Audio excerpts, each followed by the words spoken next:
Assalamualaikum. Next topic from the endocrinology medicine is diabetes mellitus. और ये आपका बहुत ज़्यादा इम्पॉर्टेंट है। इसमें से तो लाजमी एक क्वेश्चन आता है प्रोफ में। इससे रिलेटेड जो इम्पॉर्टेंट चीज़ें हैं वही हम कवर करेंगे because it is a vast topic. तो सबसे पहले डायबिटीज़ मेलाइटिस के बारे में आपको पता है, it is a disorder of metabolism of carbohydrate metabolism due to the relative or absolute deficiency of insulin। या तो बिल्कुल भी इंसुलिन नहीं होगी या थोड़ी बहुत होगी, हाइपरग्लाइसीमिया हो जाएगा और एंड ऑर्गन डैमेज की तरफ जा सकता है और कॉम्प्लिकेशंस आ सकती हैं like nephropathy, retinopathy, neuropathy, atherosclerosis, इस तरह की प्रॉब्लम्स आती हैं इसमें। और आपको पता है कि डायबिटीज़ की डिफरेंट टाइप्स होती हैं। डायबिटीज़ टाइप 1 है, डायबिटीज़ टाइप 2 है, जो मेजर हमारी टाइप्स होती हैं। अब डायबिटीज़ टाइप 1 की बात करें अगर सबसे पहले, तो ये मेल्स और फीमेल्स में इक्वल होती है। दूसरी बात ये कि 5% लोगों में होती है। तीसरी बात ये कि it occurs before the age of 20 means young onset diabetes. इस वजह से इसके दो नाम होते हैं। It is insulin dependent diabetes या इसको हम जुवेनाइल डायबिटीज़ कहते हैं। इंसुलिन डिपेंडेंट मीन्स दैट कि इसमें हमें इंसुलिन की बिल्कुल डेफिशिएंसी मिलती है, जिसकी वजह से इस डायबिटीज़ का जो ट्रीटमेंट होता है दैट इज़ इंसुलिन। हम इंसुलिन देंगे तो ही ये ठीक होगी। इस वजह से इसको इंसुलिन डिपेंडेंट डायबिटीज़ कहते हैं। दूसरी होती है टाइप 2 डायबिटीज़, जो कि आपको नज़र आ रहा है कि 90% केसेस में आपको ये वाली डायबिटीज़ मिलती है। और इसमें जो मेजर रिस्क होता है टाइप 2 डायबिटीज़ का दैट इज़ ओबीज़ पर्सन। इस वजह से ये यंग लोगों में कॉमन नहीं होती, ये थोड़ी लेटर एजेस में जाके एज ऑफ 40 में होती है और मेल्स में ज़्यादा कॉमन है। जैसे एथेरोस्क्लेरोसिस, हार्ट अटैक मेल्स में ज़्यादा कॉमन है, इसी तरह ये भी मेल्स में ज़्यादा कॉमन है। इसके अलावा हम बात करते हैं इनकी पैथोजेनेसिस की। तो पैथोजेनेसिस ऑफ टाइप 1 की अगर हम बात करें तो that is auto immune. Means that auto immunity की वजह से ऑटो इम्यून रिएक्शंस हो जाते हैं। पैंक्रियाज के जो बीटा सेल्स होते हैं जो इंसुलिन बना रहे होते हैं, उनके अगेंस्ट ऑटो इम्यूनिटी की वजह से आइलेट ऑफ लैंगरहैंस के अगेंस्ट ऑटो इम्यूनिटी क्रिएट हो जाती है। वो बीटा सेल्स ख़त्म हो जाते हैं जिसकी वजह से इंसुलिन नहीं बनती। So there is deficiency of insulin and we have to give the insulin to these patients ताकि वो ठीक रहें।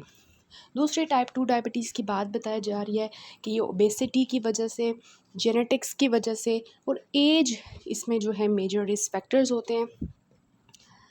तो अब जो है ओबेसिटी की वजह से होता क्या है कि जो ओबीज़ लोग होते हैं उनकी बॉडी में फ्री फैटी एसिड ज़्यादा होते हैं। अब नॉर्मल लोगों में जो है फ्री फैटी एसिड जो होते हैं जब भी बॉडी में ज़्यादा होते हैं तो इंसुलिन का लेवल ज़्यादा करते हैं। लेकिन इन लोगों के अंदर क्या होता है, क्योंकि इंसुलिन नहीं होती तो इस वजह से फ्री फैटी एसिड्स करते क्या है कि ये आपकी इंसुलिन रेजिस्टेंस क्रिएट कर देते हैं, ठीक है। और ग्लूकोज की अपटेक फिर कम हो जाती है and ultimately there is the diabetes, ठीक है। तो ये लिखा हुआ है साइड पे कि आपकी डायबिटीज़ जो है वो किस तरह से डायग्नोज होती है। डायबिटीज़ आपकी जो है वो किस तरह से डायग्नोज होती है वो हम आगे एक टेबल डिस्कस करेंगे, फिर आपको समझ आएगी, फिर हम इस क्विक हिट को देख लेंगे। इस जो है ना पेज से आपको यही ज़्यादातर इन्फॉर्मेशन जो है वो पता होनी चाहिए इस पेज से, बाकी आपने जस्ट इसको रीड करना है। This is not important page. Step up के नेक्स्ट पेज पे आ जाएं। यहाँ पे आपको डिफरेंस मिलेगा टाइप 1 और टाइप 2 डायबिटीज़ का। ये आपने देख लेना है एमसीक्यूज़ के लिए कि टाइप 1 डायबिटीज़ जिसमें आपकी ऑटो इम्यून रिएक्शन की वजह से होगा, ऑब्वियसली वो सडन ऑनसेट की होगी। लेकिन जो टाइप 2 डायबिटीज़ है जिसमें obesity is the major culprit, उसकी वजह से वो जो है आहिस्ता आहिस्ता डेवलप होती है, ओके। उसके बाद एज ऑफ ऑनसेट मैंने आपको बताया टाइप 1 में यूजली यंग होते हैं और टाइप 2 में जो है एडल्ट्स लोग होते हैं।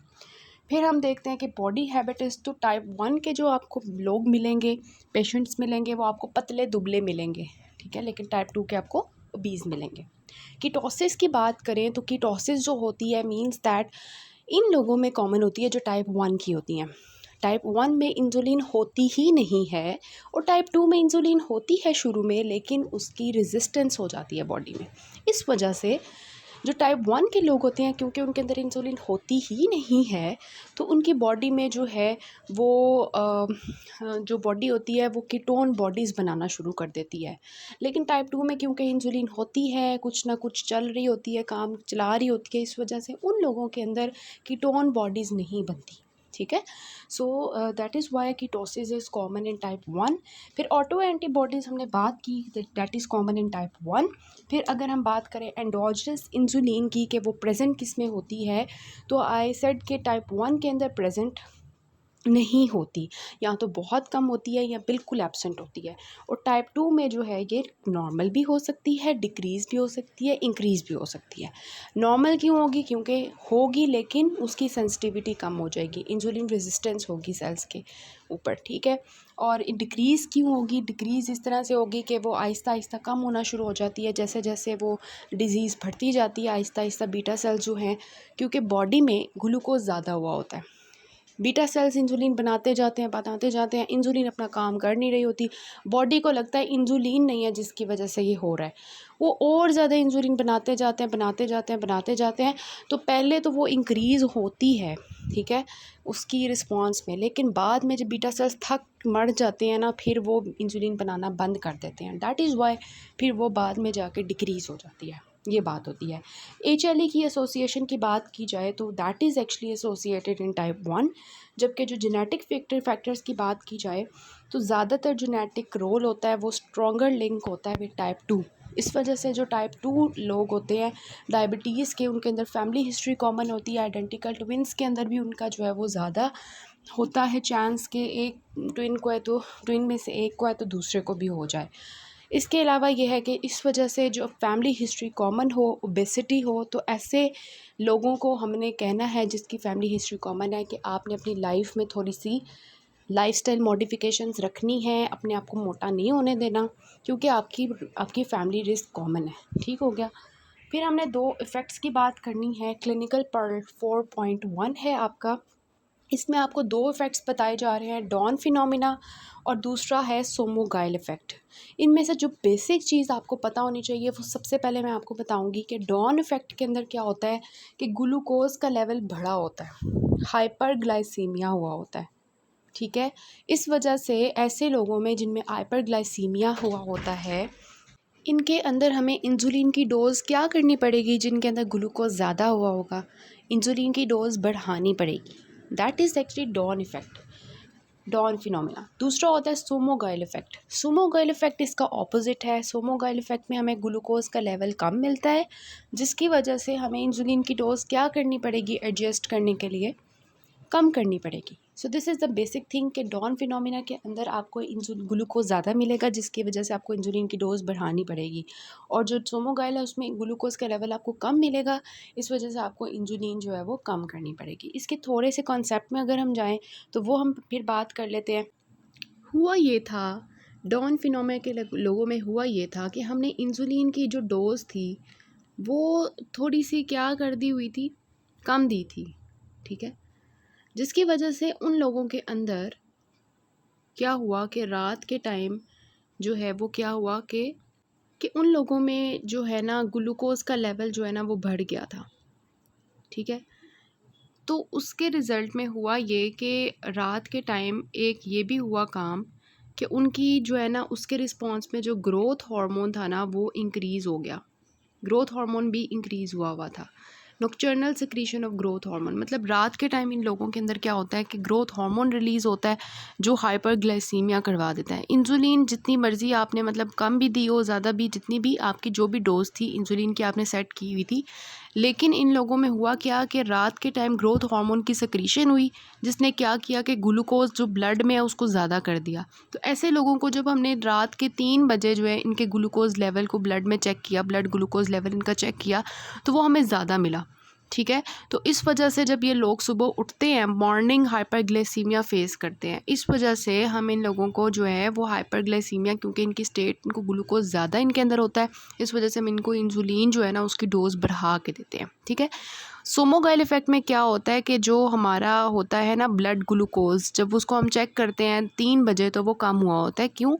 क्योंकि हमारे जो भी काउंटर रेगुलेटरी सिस्टम्स होते हैं, ठीक है, वो एक्चुअली ग्लूकोज को कम कर चुके होते हैं रात के टाइम, नॉक्टर्नल हाइपोग्लाइसीमिया कॉज कर चुके होते हैं।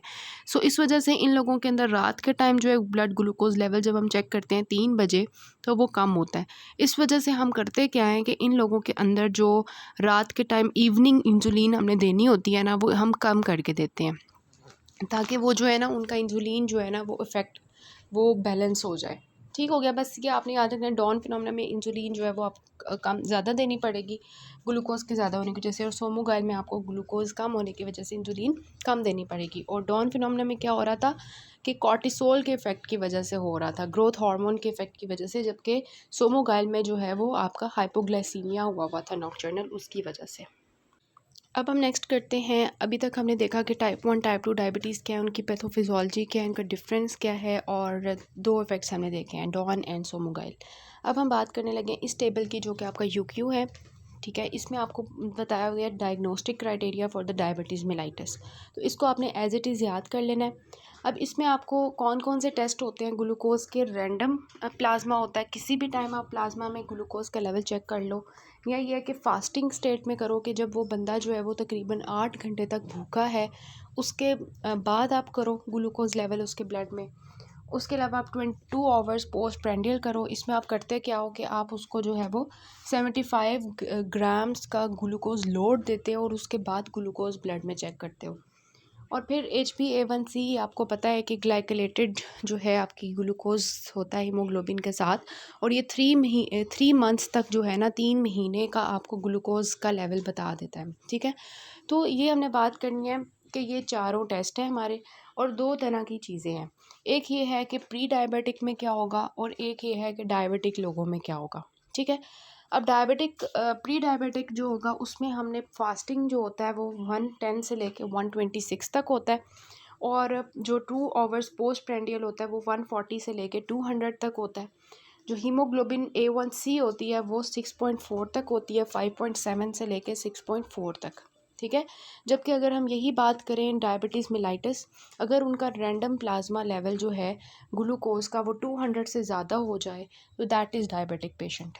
इसी तरह अगर 200 से ज़्यादा, दूसरी बात करें कि 2 आवर्स पोस्ट प्रेंडियल अगर उनका 200 से ज़्यादा है, तो वो हमारे डायबिटिक होंगे।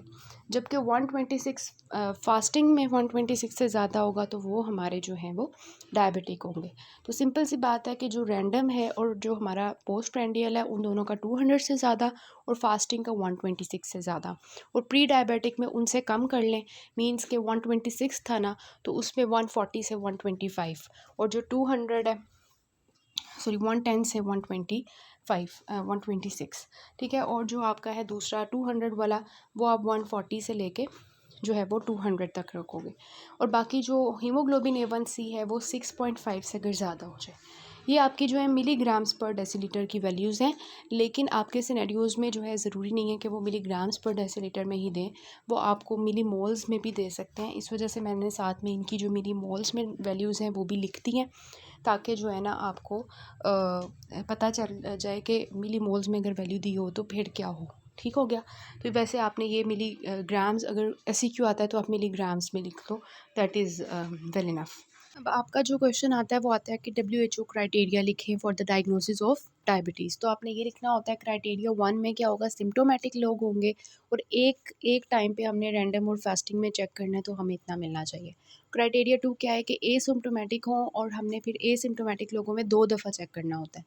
तो 2 दफ़ा जब हम चेक करें तो दोनों दफ़ा हमारे ये लेवल्स आएँ, तो फिर हम इसको एक्सेप्ट करते हैं। क्राइटेरिया 3 में हम HbA1c का लेवल रखते हैं। और ओरल ग्लूकोज टॉलरेंस टेस्ट जो होता है उसके बारे में देख लें कि किस तरह से परफॉर्म किया जाता है। सबसे पहले 3 दिन तक उसको कुछ भी नहीं, सॉरी 3 दिन तक उसको कहते हैं कि आपने जितना मर्ज़ी कार्बोहाइड्रेट डाइट लेनी है विदाउट एनी रिस्ट्रिक्शन।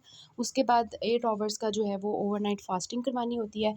उसके बाद आपने जो है प्लाज्मा ग्लूकोज को मेजर करना होता है फास्टिंग स्टेट में, और फिर आपने 75 ग्राम्स ओरल ग्लूकोज ड्रिंक देने के बाद चेक करना होता है।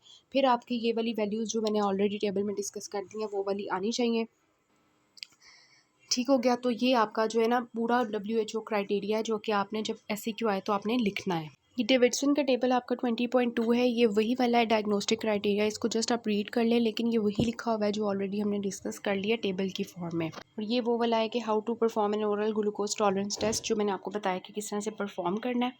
This is the classification of the diabetes mellitus, इसको जस्ट आपने एक दफ़ा रीड देनी है। हाइपरग्लाइसीमिया के सिम्टम्स का ऑलरेडी आपको पता है कि कौन कौन से होते हैं। मेजर पोलीयूरिया है, इसके अलावा पोलीडिप्सिया है, बहुत ज़्यादा प्यास लग रही होगी, ड्राई माउथ होगा, फटीग होंगे, मतलब थके हुए लोग होंगे, ये इनका वेट लॉस हो रहा होता है, ब्लडिंग ऑफ विजन हो रही होती है कैटरेक्ट्स बनने की वजह से, रेटिनोपैथी की वजह से। इसके अलावा इनको जो है ये मोस्टली जो है ना सिम्टम्स आते हैं। हाइपरफेजिया, बहुत ज़्यादा इनको जो है मीठा खाने का शौक़ होता है, मतलब कि होती है, क्रेविंग होती है, ठीक है। तो this is actually the symptoms of hyperglycaemia. और ये वाला टेबल हमने डिस्कस कर लिया, एक दफ़ा आप यहाँ से भी देख लें कि डेविडसन का है। यहाँ पे जो डायग्नोसिस लिखा हुआ है इसको जस्ट आपने रीड करना है, टेबल आपका मोस्टली बनाने के लिए आता होता है। उसके बाद ये क्लिनिकल प्रेजेंटेशंस को आपने रीड कर लेना है, ये साइड पे जो क्विक हिट लिखी हुई है इसको रीड कर लें बस। यहाँ पे उन्होंने बताया हुआ है कि पोलीयूरिया क्यों होता है, क्योंकि जब वहाँ पे ग्लूकोज बॉडी में भरा होता है तो ग्लूकोज जहाँ जाता है यूरिन में, साथ साथ पानी भी लेके जाता है, इस वजह से पोलीयूरिया होता है। पोलीडिप्सिया इस वजह से होता है, जब पानी बॉडी से निकल जाएगा पोलीयूरिया की वजह से, तो बॉडी में जो है डिहाइड्रेशन की वजह से पर्सन को प्यास लगेगी, तो उस वजह से पोलीडिप्सिया होता है। फटीग जो होता है वो मोस्टली कहते हैं कि इंक्रीज़ ग्लूकोज की वजह से होता है। इसके बाद वेट लॉस जो होता है वो इस वजह से होता है क्योंकि इंसुलिन जो होती है वो एनाबॉलिक हार्मोन होती है, बॉडी में जो है ना एनर्जी की चीज़ें बढ़ा के रखती है, लेकिन जब वो चली जाती है तो उसकी वजह से क्या होता है कि बॉडी में वेट लॉस स्टार्ट हो जाता है, हर चीज़ टूटना शुरू हो जाती है, प्रोटीन्स वगैरह। ब्लड विजन की होती है, ये हम इसकी कॉम्प्लिकेशंस में डिस्कस करेंगे कि किस तरह से ग्लूकोज आपको पता है लेंस में ज़्यादा हो जाता है सॉर्बिटोल की फॉर्म में, ऑस्मोटिक इफेक्ट की वजह से कैटरेक्ट्स बनना शुरू हो जाते हैं, तो उसकी वजह से ब्लडिंग ऑफ विजन होती है। फंगल इन्फेक्शंस इन लोगों में क्यों कॉमन होते हैं, आपको पता है कि डायबिटीज़ जो है ये एक इम्यूनो कॉम्प्रोमाइज स्टेट है, और इसके अलावा ग्लूकोज की वजह से वहाँ पे फंगल इन्फेक्शंस बढ़ जाते हैं, ठीक है। फंगस, ये कह लो कि फंगस जो है वो ग्लूकोज खाने के लिए आ जाती है। फिर आता है कि numbness and tingling of hands जो है ये न्यूरोपैथीज़ की वजह से और आपकी जो वैस्कुलोपैथीज़ की वजह से होता है, ये हम कॉम्प्लिकेशंस में डिस्कस करेंगे। ये वाला टेबल जो है ना वो आपने देख लिया। वाइवा में मोस्टली पूछते होते हैं कि ये चीज़ क्यों हो रही है, तो इस वजह से मैंने थोड़ा सा एक्सप्लेन किया है। अब मैं आपको जो है वो ड्रग्स के नेम बता देती हूँ, इसका जो कॉम्प्लिकेशंस हैं उसके बाद हम इसका ट्रीटमेंट जो है वो एक जगह पे डिस्कस करेंगे। लेकिन यहाँ पे ट्रीटमेंट मैं आपको बता देती हूँ कि कौन कौन सी मेडिकेशंस होती हैं, जो ड्रग्स होती हैं जो हम डायबिटीज़ के पेशेंट्स में यूज़ करते हैं। और ये मोस्टली जो ड्रग्स यूज़ होती हैं वो किस डायबिटीज़ में होनी चाहिए, डायबिटीज़ टाइप 1 में होनी चाहिए या डायबिटीज़ टाइप 2 में होनी चाहिए। डायबिटीज़ टाइप 2 में मोस्टली होनी चाहिए, क्यों? क्योंकि डायबिटीज़ टाइप 1 में तो वैसे ही हमने इंसुलिन देनी है, तो ये ड्रग्स जो होती हैं मोस्टली हाइपोग्लाइसेमिक ड्रग्स जो होती हैं ये हम टाइप 2 में यूज़ कर रहे होते हैं। अब इसमें जो फर्स्ट लाइन ऑप्शन होता है वो मेटफॉर्मिन का होता है, लेकिन यहाँ पे मैं आपको ग्रुप्स के बारे में बताना चाह रही हूँ। आपसे आपके प्रॉफ में क्वेश्चंस आते हैं इस तरह से कि ग्रुप्स के नेम लिखें, साथ में ड्रग्स के 2-3 नाम लिख दें। तो इसमें आपने देखें सबसे पहले आपकी है SGLT2 इनहिबिटर्स, ठीक है। ये जो होते हैं इनकी आपने एक एक नाम याद कर लेना, 1-2 नाम जो यहाँ पे लिखे हुए हैं ना, इम्पाग्लिफ्लोजिन और कनाग्लिफ्लोजिन SGL2 इनहिबिटर्स में आता है। फिर जो है GLP-1 एगनिस्ट में आते हैं लीराग्लूटाइड और एक्जेनाटाइड। फिर सल्फोन यूरियाज़ में यू नाउ दैट ग्लाइबुराइड है, ग्लिपिजाइड है, ग्लिम्पेराइड है। और मेटफॉर्मिन जो है ये बाइग्यूनाइड्स के ग्रुप में आता है। इसके अलावा जो है अल्फ़ा ग्लूकोसिडेज इनहिबिटर्स, इसमें we have the acarbose and the miglitol. और फिर थायाजोलिडाइंडियंस हैं, इनमें we have the rosiglitazones and pioglitazones. और फिर मैग्लेटेनाइड्स हैं जो यहाँ पे नहीं लिखे हुए, इसमें आते हैं रेपाग्लिंडिन एंड नेटिग्लिंडिन, ठीक है। तो ये जो बाकी इसके मैकेनिज़म्स हैं, साइड एक्शंस हैं, एडवांटेजेस और साइड इफ़ेक्ट्स हैं, इनको जस्ट आपने MCQs के लिए रीड कर लेना है, ठीक है। क्योंकि ये SCQs में नहीं आते, इसमें से MCQs ही बनते होते हैं, तो वो उसके लिए आपने जस्ट रीड कर लेना इनके मैकेनिज़म्स और एडवांटेजेस और साइड इफ़ेक्ट्स को। दूसरी मैं आपको बता दूँ, जो टाइप 1 डायबिटीज़ में हम इंसुलिन के इंजेक्शंस देते होते हैं, उसमें कौन कौन से इंजेक्शंस आ जाते हैं, तो उसको हम क्लासिफाई करते हैं। कुछ हमारी शॉर्ट एक्टिंग इंसुलिन्स होती हैं, कुछ रैपिड एक्टिंग होती हैं, कुछ लॉन्ग एक्टिंग होती हैं। उनकी क्लासिफिकेशन की अगर बात की जाए तो सबसे पहले रैपिड एक्टिंग होती हैं इंसुलिन्स, जिसमें we have the lispro, aspart और ग्लूलिसिन। ये हमारी रैपिड एक्टिंग होती हैं जो 15 मिनट में अपना काम शुरू करती हैं और 4 घंटे तक ख़त्म कर लेती हैं। Then we have the short acting insulin, जो कि जो हमारी रेगुलर इंसुलिन होती है और ये हम आईवी दे सकते हैं। रेगुलर इंसुलिन, ये जो रेगुलर जो है मतलब आईवी देते हैं, और इसका जो है ये थोड़ा सा ज़्यादा होता है, 6 आवर्स तक काम करती है। 60 मिनट के अंदर शुरू होता है इसका काम 1 घंटे में, और 6 घंटे तक काम करती है। Then we have the short acting insulins, sorry intermediate acting insulins, जिसमें we have the one that is NPH. ये जो होती है ये 28 घंटे तक काम करती है, 4 घंटे में अपना काम शुरू करती है और 28 घंटे तक काम करती है, और ये सबसे ज़्यादा हम यूज़ करते हैं, मोस्ट वाइडली यूज्ड। फिर we have the long acting में we have the insulin detemir और ग्लार्जीन। ठीक है, ये दोनों हमारी लॉन्ग एक्टिंग है। तो देखें कितनी कितनी देर तक काम कर रही हैं, 24 घंटे तक काम कर रही हैं। 2 घंटे में अपना काम शुरू कर रही है डेटिमर, और ग्लार्जीन जो है वो उसी में तकरीबन कर रही है, और दोनों जो है वो 24 आवर्स तक काम कर रही हैं। ठीक है, तो ये ग्लार्जिन जो है ये बेड टाइम पे हम देते होते हैं। तो इनके आपको नाम आने चाहिए कि कौन कौन सी इंसुलिन होती है, कौन सी रैपिड है, कौन सी शॉर्ट है, कौन सी लॉन्ग है, कौन सी इंटरमीडिएट है, और ये पता होना चाहिए कि कितनी देर तक ये काम करती हैं। ठीक हो गया। तो यहाँ पे लिखा भी हुआ है इन्होंने कि टाइप 1 डायबिटीज़ को हम इंसुलिन देते हैं, और टाइप 2 में एक्सरसाइज और डाइट के साथ साथ जो है ओरल हाइपोग्लाइसीमिक ड्रग्स देते हैं। ठीक है, तो ये मेजर था। इसमें अब मैं आपको इसका एससीक्यू डिस्कस कर लेते हैं। देखें, सबसे पहले 50 इयर्स ओल्ड मेल है, ओबीज़ है। ओबीज़ किस में होते हैं, टाइप 1 में होते हैं या टाइप 2 में होते हैं? टाइप 2 में होते हैं। ठीक है, तो उसमें पोलीयूरिया पोलीडिप्सिया हो रहा है, उन्होंने बता भी दिया कि टाइप 2 है। WHO क्राइटेरिया क्लिनिकल डायग्नोसिस का हमने डिस्कस किया, आपने उसी तरह लिखना है। उसके बाद आपकी significance of doing the oral glucose tolerance test, इसको हम नेक्स्ट पार्ट में डिस्कस कर लेते हैं स्टार्टिंग में ही, ताकि आपका ये क्वेश्चन हो जाए। और इसके अलावा 4 फार्माकोलॉजिकल ग्रुप्स आपने लिखने हैं ओरल हाइपोग्लाइसेमिक ड्रग्स, जो अभी हमने डिस्कस किए हैं, और उनकी एग्जांपल देनी है आपने एक। तो आपको काफ़ी वो सारे मैंने बता दी, उसमें से 4 लिख के उनके एक एक नाम लिख देंगे ड्रग की। ठीक है, नेक्स्ट में हम करते हैं बाकी।